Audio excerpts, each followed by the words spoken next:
अस्सलाम वालेकुम व्यूअर्स, उम्मीद है आप सब खैरियत से होंगे। आज का हमारा उर्दू ग्रामर का उन्वान है मुरक्कब ताम। मुरक्कब ताम किसे कहते हैं? पिछली वीडियो में मैंने मुरक्कब ताम के बारे में आपको मुख्तसर बताया था कि मुरक्कब ताम दो या दो से ज़्यादा बामायनी लफ्ज़ों का ऐसा मजमूआ है जिससे कहने वाले का मकसद पूरा हो जाता है और सुनने वाले को बात समझ में आ जाए। जैसे इमाद आया, असगर नेक है। किसी चीज़ को दूसरे के लिए साबित करना, जैसे इमाद आया में आया क्या है? आया को इमाद के लिए साबित किया गया है।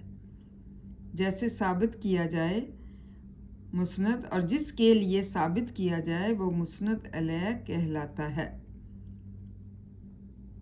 मतलब बात जो करता है उसका मकसद जो है पूरा हो जाता है मुरक्कब ताम में, और सुनने वालों को भी अच्छी तरह समझ आ जाती है। जैसे इमाद आया, असगर नेक है।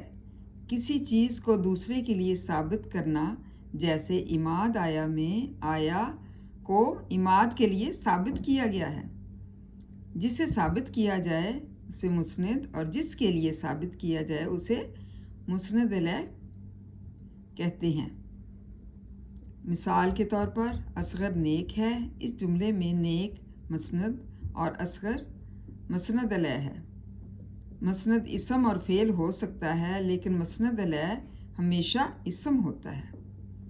ये हमेशा आप याद रखें कि जैसे इसमें मिसाल में बताया गया है कि असगर नेक है।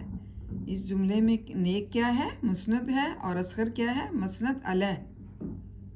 मसनद जो है इसम और फ़ेल हो सकता है, मतलब मसनद जो है इसम और फ़ेल हो सकता है, लेकिन मसनद अलैह हमेशा इसम होता है।